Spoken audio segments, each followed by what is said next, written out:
Não é aqui mais. Os bons é que vão saindo daqui e habitando os mundos melhores. A Terra vai se transformar sim, vai ser um planeta regenerado, quando ela explodir e se transformar num planeta etéreo, num planeta fluídico.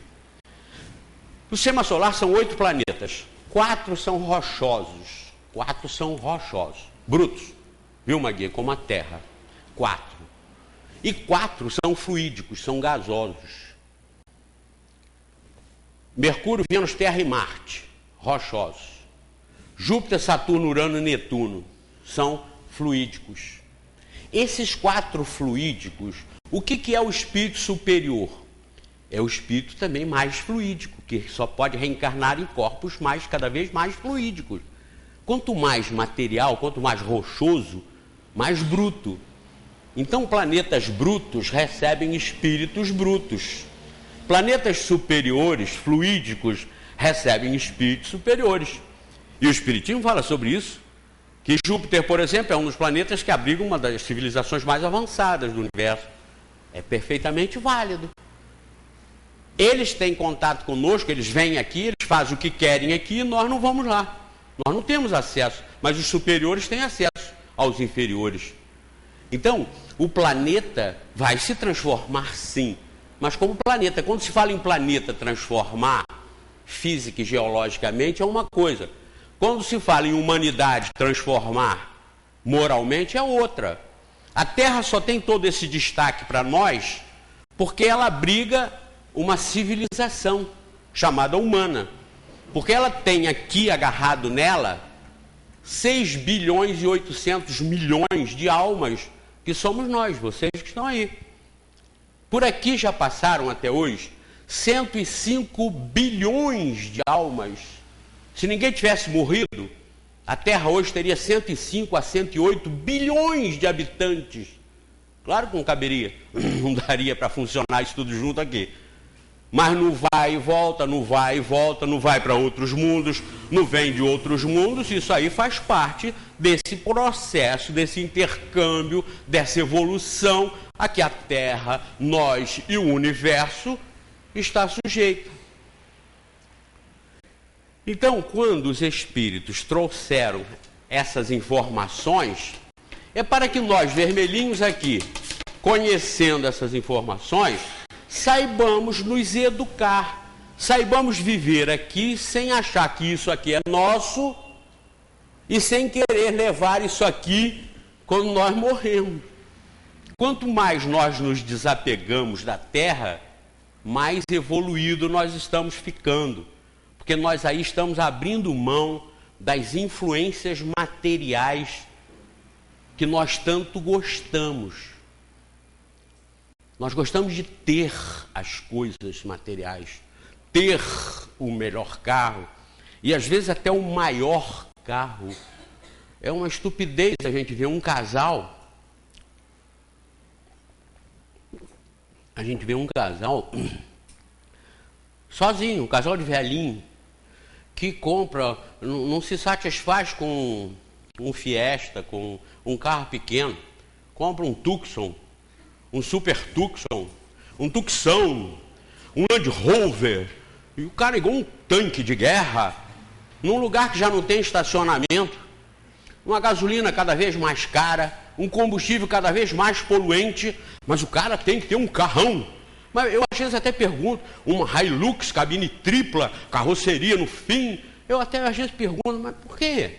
Ele comprou alguma fazenda, ele está criando boi agora, ele teve 8 ou 9 filhos, a família aumentou, que aí justifica, né? Quem tem 8 ou 9 filhos, tem uma fazenda, comprar uma Hilux, cabine dupla, com carroceria, porque ele vai para o sítio, vai para a fazenda, ele traz leite, ele leva queijo, ele traz queijo, ele leva a família toda. Mas não existe justificativa, mas é o ter, a gente tem que ter. A gente em cima de um Hilux reluzente, de um carrão, a gente aparece, todo mundo olha, e é isso que a gente gosta, é isso que a gente quer, é isso que prende a gente aqui, é isso que nos faz sofredores. Porque aí quando o outro passa com um carrão maior ainda, um super Hilux, um super Hilux, aí humilha a gente fica humilhado. O vizinho bota lá um carro zero na garagem, você já fica incomodado. Eu tenho até um conhecido que esse dia me falou, eu estou vendendo o carro, porque eu vou comprar um carro não sei o quê, porque tem 5 anos de garantia o que ele vai comprar. Mas o dele ainda está na garantia. Então veja qual é a lógica. O cara vai comprar um carro que tem 5 anos de garantia, porque tem 5, mas o que ele tem novo, comprou agora no passado, ainda está na garantia. Não, mas o outro tem 5 anos. Coloquem isso nas nossas cabeças, nos nossos corações, e vejam se a gente não tem essas tendências. A gente tem tendência mais para isso do que para se afastar disso. É por isso que nós nos agarramos. É por isso que, além disso, nós temos outras taras, outras vontades. É o de ter, é o de possuir, é o de ser importante pelo que tem e não pelo que é. Quando chega a hora da morte, nós continuamos praticamente zerados. Do jeito que nós viemos, nós estamos. E do jeito que nós estamos, nós vamos passar para o outro lado. Perdemos praticamente uma encarnação. O que os espíritos então vieram fazer a partir de 1857, 18 de abril de 1857, igual a 153 anos, hein? Eu botei de propósito, que era para vocês se ligarem, isso mesmo, 154 anos, foi fazer isso, foi dar conhecimento das coisas como elas sempre foram e sempre serão, porque as leis e as regras de Deus são eternas e não vão se mudar. Nós é que temos que mudar o nosso entendimento, a nossa concepção, porque as regras de Deus vão ser as mesmas. Porque quando Deus criou as regras, criou o universo, Deus já era perfeito. Então ele não poderia ter criado nada que precisasse ser modificado, senão ele não era perfeito. Ele errou naquele ponto. Então, como Deus não erra, as regras são perfeitas. Eu até ainda comentei com a Valéria hoje, que eu devia ter dito no programa, em que eu falei sobre a lógica de Deus, a regra de Deus estabelecida para o universo como criação e nosso papel dentro dessas regras, como numa escola, numa universidade. O dono da faculdade, ele não precisa estar lá no gabinete dele, ou de férias, preocupado com o aluno A, B, C ou D. Ele está preocupado só com o sistema de administração e de ensino da faculdade. Mas os alunos A, B, C ou D que serão reprovados, eles não serão reprovados por uma regra da escola. Eles serão reprovados porque eles não vão alcançar, não vão estudar, não vão se dedicar e vão ser penalizados com a reprovação.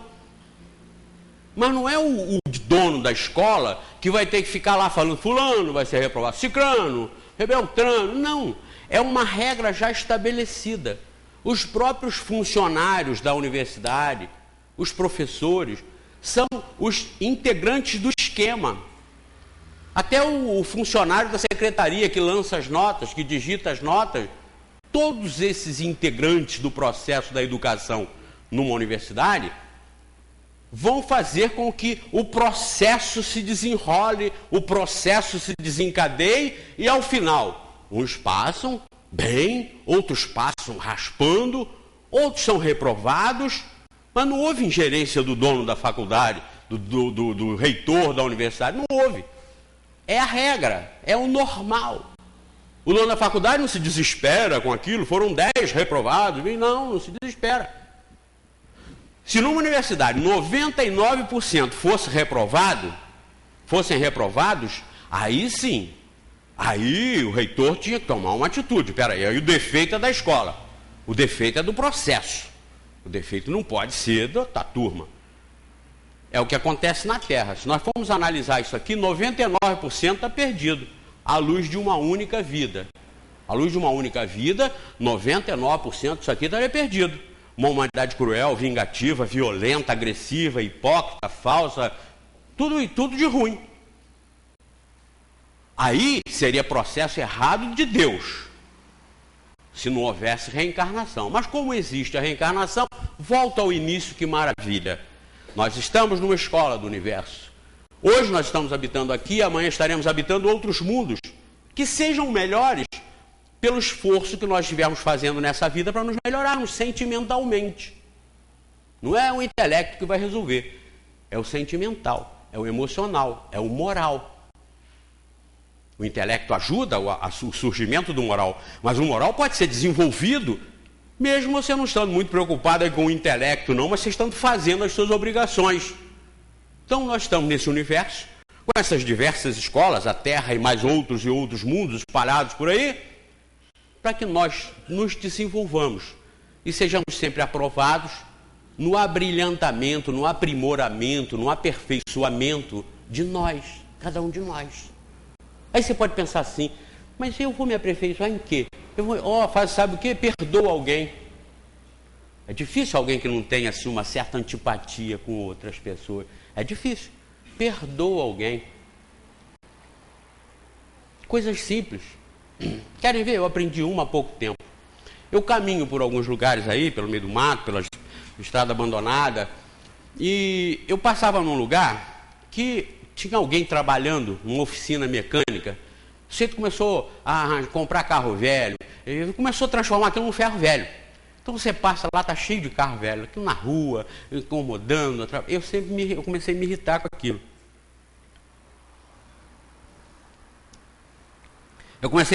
aquilo. Mas depois eu comecei a observar também o seguinte: o sujeito que está fazendo aquilo ali está trabalhando.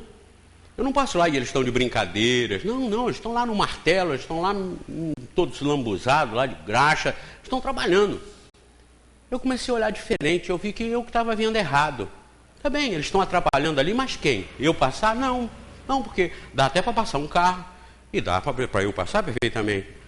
Eu passei a olhar o seguinte, eu passo lá agora, vejo aqueles carros velhos, eu olho assim para o carro, aquelas carcaças de caminhão, carcaça de chevette, carcaça de fusca, eu passo, eu olho e falo assim, como esse carro deve ter servido, como ele deve ter viajado, como ele deve ter ido para lugares que a gente nem imagina. E me neutralizei com o problema, deixei de sofrer quando eu passo lá. Agora, quando eu passo lá no mesmo lugar, o caminhão deve ter ido longe, isso deve ter rodado, isso deve ter transportado coisas. Pronto, mudei a minha cabeça de ver aquilo e de pensar sobre aquilo. Não me incomodo e não saio de lá querendo chamar as autoridades, a polícia, vão resolver o problema. Não, porque eles estão trabalhando, não estão fazendo nada errado, estão incomodando um pouco a rua, mas isso está num contexto, nós não estamos num mundo perfeito. Então vejam bem, isso eu posso fazer, não preciso ser rico, não preciso ser pobre, não preciso ser doutor, não preciso ser ignorante. É eu fazer, eu ver, observar e fazer a minha parte. É o que todo mundo pode fazer, todo mundo pode e tem que fazer. Aí nós estamos ganhando, segundo as informações que os espíritos trouxeram em 1857, para nós entendermos as regras que são as mesmas da universidade há milênios, desde que elas foram criadas, as regras de Deus para a evolução do universo. Então, 1857 não inventou nada, nem Kardec nem os espíritos inventaram nada, nem mudaram nada do que sempre foi, apenas revelaram para que nós saibamos cada vez mais. Ou vocês não querem saber?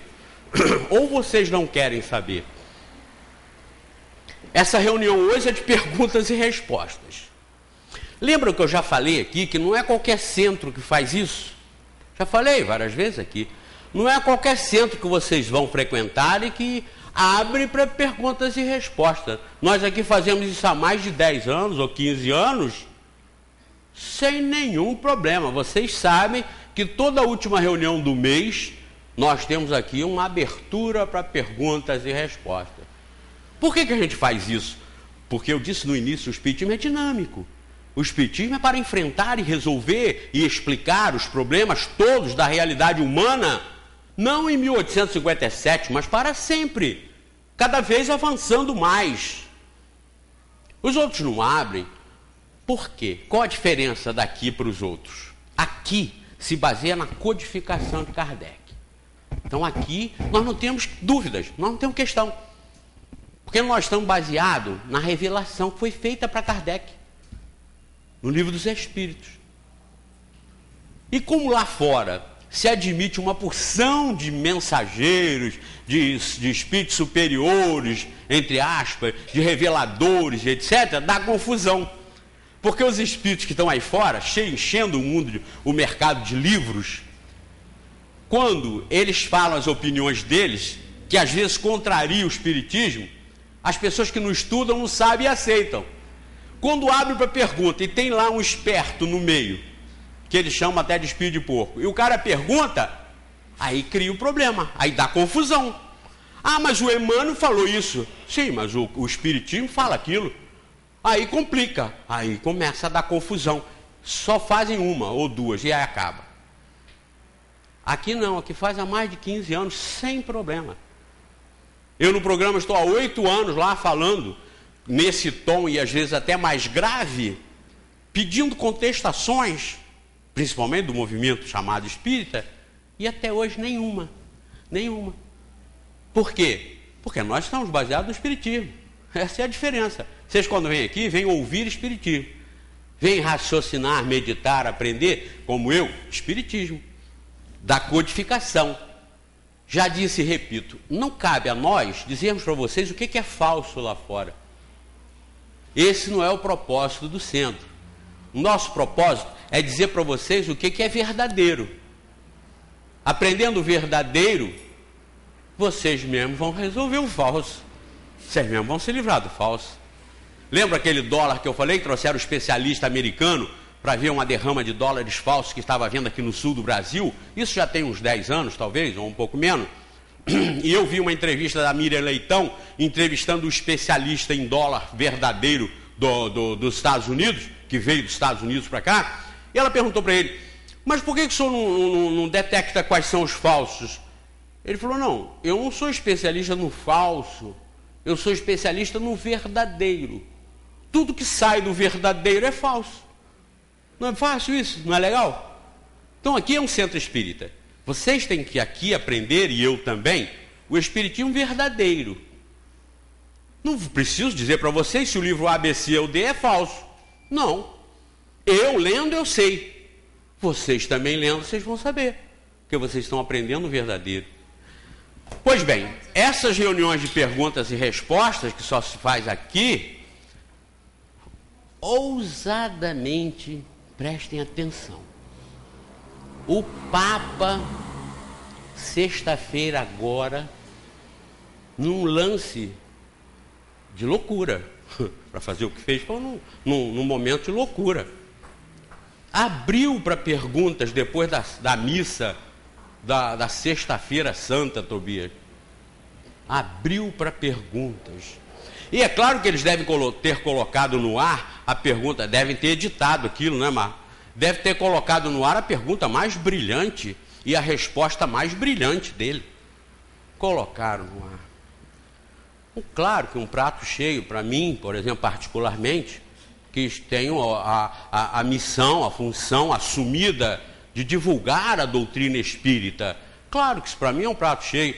Quando ele disse que não sabia onde estava Deus, quando foi visitar Auschwitz lá, e naquela loucura contra os judeus, do nazismo contra os judeus, quando ele foi lá visitar, que ele falou que não sabia onde estava Deus, onde estava, Senhor, que não tomou uma atitude, claro, ele fez uma pergunta muito inteligente, uma pergunta que qualquer pessoa deveria fazer. Não ele, claro, porque ele é o Papa, ele é o príncipe apóstolo, o primeiro apóstolo, o príncipe dos apóstolos, Papa. Então, não ele, mas fez esse comentário. Ah, eu peguei aquilo na revista, plastifiquei, de vez em quando eu jogo na televisão. Se não sabe onde está Deus, como é que eles vão explicar quem é Deus? O que é Deus? Como é que eles vão orientar alguém se nem sabe o que é Deus? Então não tem moral para isso. Aí o Papa abriu, rapaz, para perguntas, e uma menininha japonesa, de uns 10 aninhos ou 12 aninhos, fez a seguinte pergunta: por que as criancinhas sofrem tanto com esses terremotos, morrem nos terremotos? Aí ele deu a brilhante resposta, que deve ter sido das melhores, porque não foi só uma pergunta, se botaram no mundo que ele abriu para a pergunta, ele falou assim, eu também faço essa pergunta, porque eu não sei, é um mistério de Deus. 1 bilhão e 200 milhões de adeptos de uma religião, cujo líder máximo, representante de Deus na terra para eles, não sabe responder para onde vão as criancinhas quando morrem, ou por que elas morrem, por que elas sofrem. Então vejam bem, o que eu estou querendo dizer com isso? Que eles estão condenados? Não, mas eu estou querendo dizer com isso que é obrigatório que a humanidade abra as portas da consciência, da inteligência, da cabeça. Eu não estou dizendo que eles venham ser espíritas, mas eu estou dizendo que todos eles devam raciocinar sobre isso e chegar às conclusões da reencarnação, que é uma realidade universal. A criancinha que desencarna hoje é um espírito velho, cheio de problemas, que veio passar por esse desencarne prematuro para se sensibilizar, para se tocar. Aquilo está sendo útil para eles. Eu falei no último programa de televisão a respeito do Zé Alencar. Vocês sabem disso. Zé Alencar falou que o câncer que ele teve foi importantíssimo na vida dele, porque ajudou a ele entender a vida e ser humilde e ser simples. Isso dito pelo Zé Alencar. Ele foi ajudado pelo câncer a ser um homem simples. Então, ninguém... E ele disse uma coisa que eu também explorei muito no meu programa. Ele disse assim: se o câncer está me corroendo, é porque Deus permite. Eudes? É porque Deus permite. E eu não posso imaginar que Deus permita alguma coisa que não seja boa para mim. Olha que bonito. Se Deus permite, é porque é bom para mim. Eu não poderia imaginar que Deus permitisse alguma coisa que não fosse boa para mim. Olha que lindo, olha que bonito. Olha que conteúdo tem nisso.